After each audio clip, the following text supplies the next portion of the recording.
If an avoidant does this, they're not avoiding you. They're in love. You're sitting next to them on the couch. The TV is on, but neither of you is really watching it. Their body is close, but something about them still feels far away, like they're standing behind a glass wall you can't quite touch. Then, out of nowhere, they reach for your hand.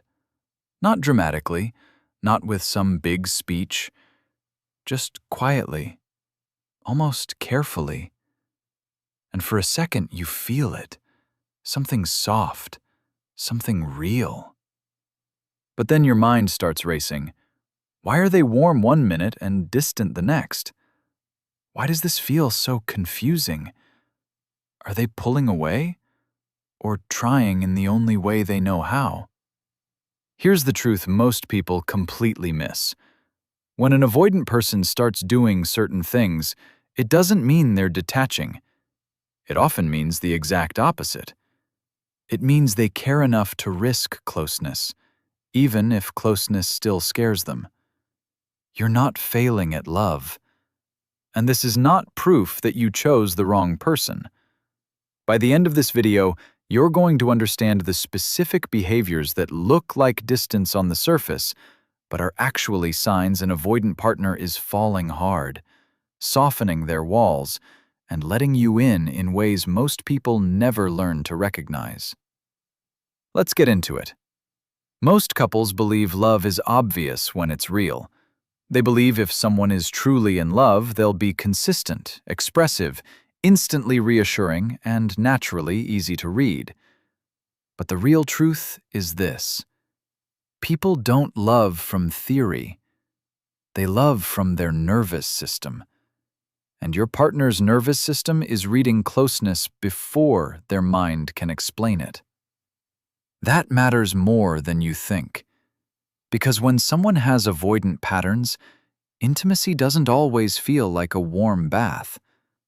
Sometimes, it feels like standing too close to the edge of something they deeply want, but don't fully know how to trust.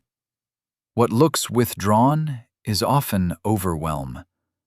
What looks cold is often protection. What looks like mixed signals is often a person whose heart is moving faster than their capacity. Most couples get this backwards, but attachment science tells a much deeper story. When safety leaves a relationship, love doesn't disappear. It goes underground. The anxious partner reaches, the avoidant partner retreats, and both people walk away feeling unseen, even though both are usually protecting the same unspoken longing. Please don't hurt me, and please don't leave. So if you're with someone avoidant, the question is not always, are they avoiding me? Sometimes the better question is, how does love look in someone who never learned to relax while receiving it? And once you understand that, everything shifts. 1. They start letting you see them in small, unscripted moments. Here's the part no one talks about. Most couples think love is proven in the big, cinematic moments, the grand confession, the perfect date, the dramatic reassurance. But with an avoidant person, love usually shows up in the 30-second moments, the unscripted ones, the unguarded ones, the moments beneath the surface where they stop performing okayness and let you feel their actual presence. Most people in relationships miss this because they're waiting for obvious affection. They're waiting for poetry, for certainty, for a clean, easy signal. But avoidant partners often learned early that vulnerability costs something. So when they start showing you little pieces of their inner world without being forced, that is not random. That is trust becoming real. Maybe they tell you they had a rough day without saying, "I'm fine," first. Maybe they admit they felt weird after an argument instead of disappearing into silence. maybe their brain is quietly registering, I don't actually want to carry this alone anymore. That matters. The disconnecting version sounds like this. Nothing's wrong. I'm just tired. And then they shut the door emotionally and leave you standing outside it. The connecting version sounds like this. I don't fully know how to talk about it yet, but I'm off today, and I didn't want to pretend with you. Same person, same discomfort. Totally different level of connection. And when you respond well to that, the walls between you start to come down without either of you having to say a word. 2. They come back after pulling away. And this is the one most couples never figure out. Most couples treat withdrawal as the whole story. They see the silence, the space, the pause after conflict, and they decide that if someone loved them, they wouldn't need distance at all. But the real truth is that avoidant people often regulate through space first and reconnect second. The issue is not always that they pulled away. The issue is whether they come back. That's huge, because repair is everything. Not perfect behavior, not constant closeness, not never getting triggered, but repair, the return, the turning toward after the nervous system settles down. That's where love becomes visible. Not instant texting back, not big emotional speeches, not suddenly becoming someone with zero attachment wounds, but a person who disappears into themselves for a minute and then chooses to re-enter the connection anyway. That is not avoidance winning. That is love learning how to stay. Most couples escalate here. One person thinks, if I matter, you shouldn't need space. The other thinks, if I stay in this conversation, I'm going to drown. And now both nervous systems are sounding the alarm like smoke detectors that can't tell the difference between conflict and danger. The disconnecting version sounds like this. They shut down after a fight, vanish emotionally for 2 days, and when they return, they act like nothing happened. The connecting version sounds like this. They take space, then circle back with, I needed a minute, but I've been thinking about us. I don't want to leave this where it is. That sentence may sound small to other people. It's not small. That's the shift that turns a relationship that feels like a negotiation into one that feels like a refuge. 3. They start including you in decisions they used to make alone. This is where it gets really interesting. Most couples assume commitment is about labels, titles, future plans, Instagram captions. But for an avoidant person, one of the deepest signs of love is not what they call you. It's whether they start building their life with your existence in mind. That is massive. Because avoidant patterns are usually organized around self-protection through self-sufficiency, they learned, consciously or not, that needing people is risky. Depending on someone feels exposed. So when they begin consulting you, factoring you in, asking your opinion, or making choices with the relationship in the frame, that's not control. That's closeness. Most couples overlook this because it doesn't always sound romantic. It sounds practical, ordinary, easy to miss. But intimacy is not built in the big moments. It's built in the quiet ones. When someone stops acting like it's only their life and starts becoming a true we with you. The disconnecting version sounds like this. I already booked the trip. I made plans. I didn't think it mattered. The connecting version sounds like this. I haven't decided yet. I wanted to see what you thought. Or, I know it's a small thing, but I pictured you in this decision. And somewhere inside you, something says, oh, they're making room for me now. That's when your partner stops feeling like a problem to manage and starts feeling like a person coming home to the relationship with you. 4. They let you matter to them without making you chase it. But here's what nobody explains. Most couples confuse intensity with intimacy. They think if love is real, it should feel dramatic, hard to get, emotionally expensive. But real connection is not built through chasing crumbs. It's built when someone lets your feelings land without punishing you for having them. Avoidant partners don't usually do this all at once. They do it in moments.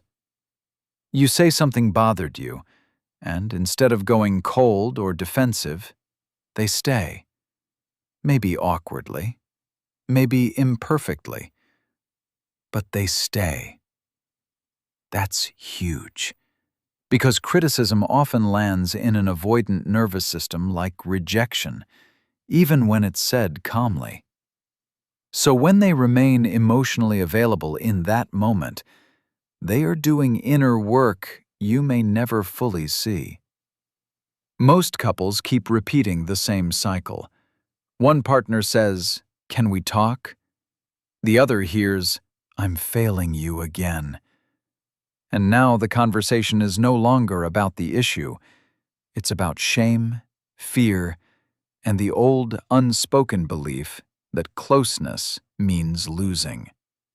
Not better wording, not more relationship podcasts, not one partner learning to never need anything, but two people becoming safe enough that honesty no longer feels like an attack. That's what changes everything. The disconnecting version sounds like this. You're always upset about something, or I can't do this right now. And the room fills with walls. The connecting version sounds like this. I can feel myself wanting to shut down, but I know this matters to you. Keep going. I'm here.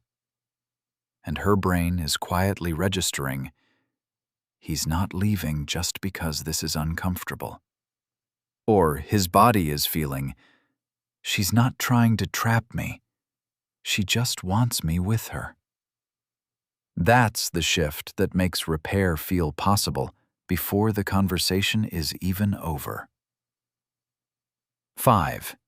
They start reaching for you when they're stressed, not just when they're calm. Here's the part that looks small and is actually enormous. Most couples only recognize connection when it arrives polished, when the mood is good, when the timing is right, when both people are regulated and generous and easy to love. But the deeper truth is this. Love becomes real when someone starts turning toward you not only in their strength, but in their stress. That is not natural for avoidant people. Not at first.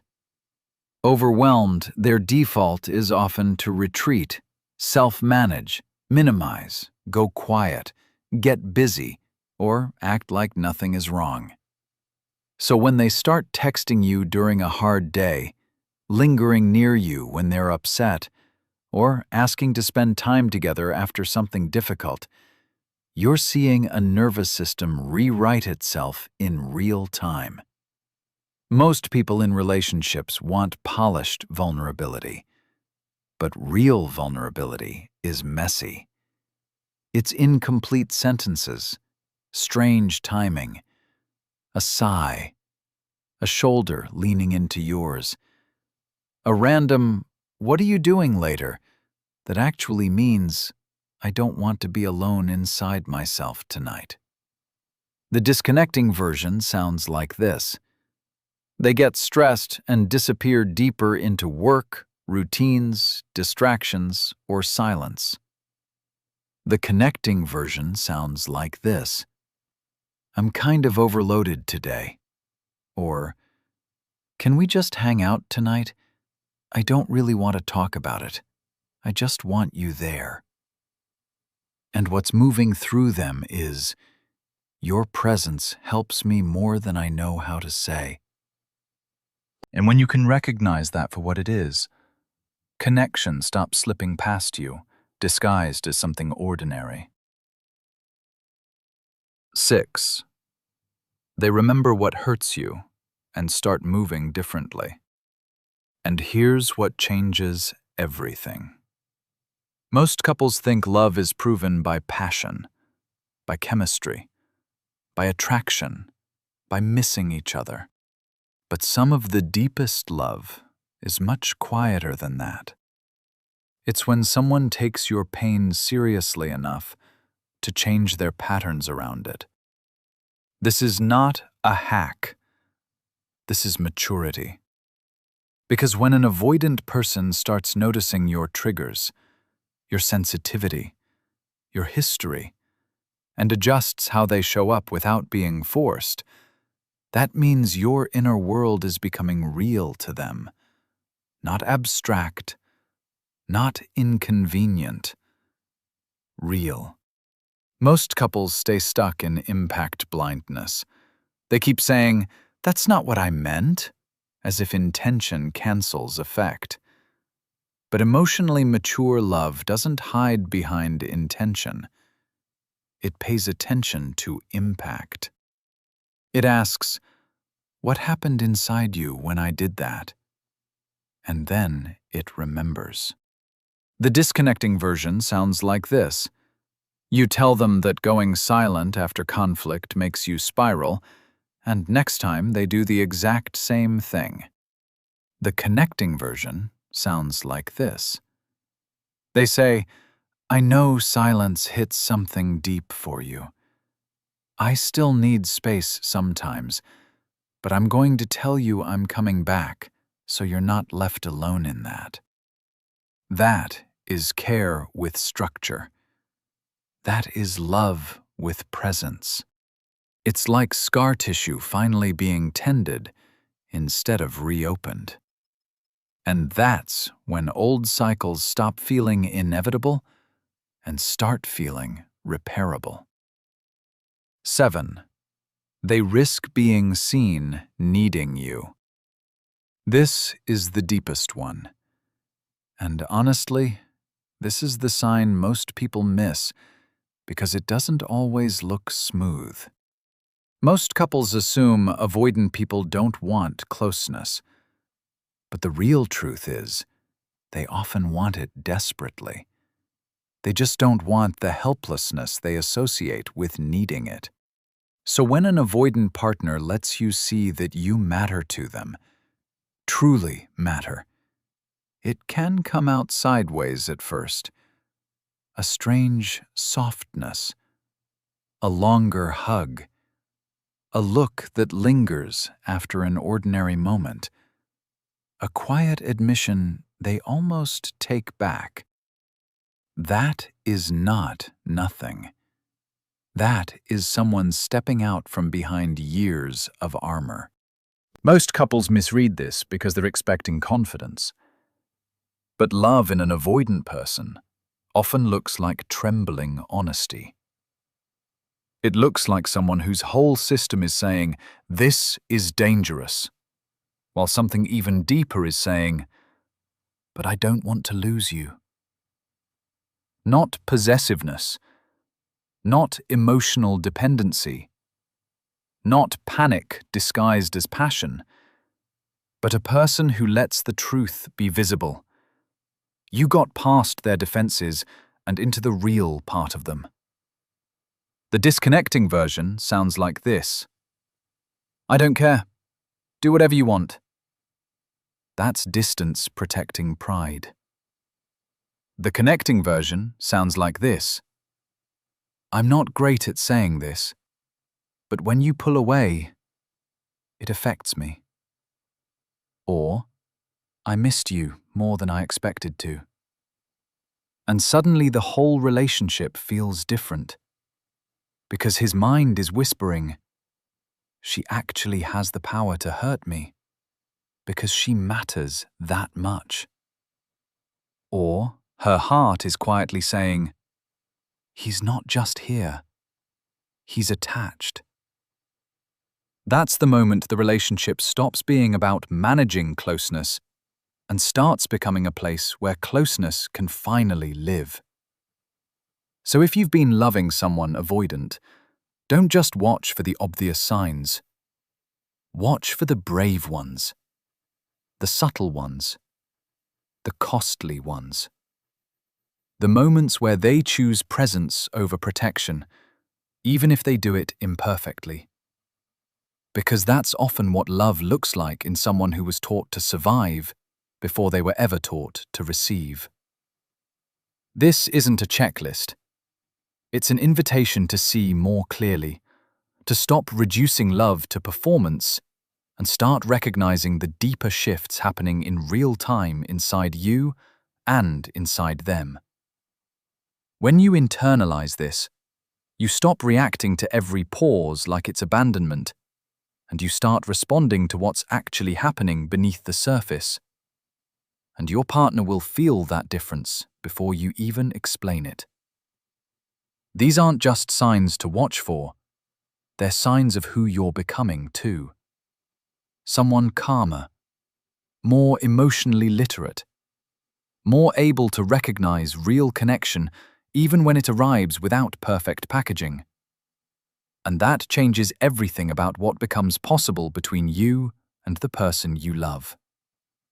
Because in real relationships, love doesn't always arrive loudly.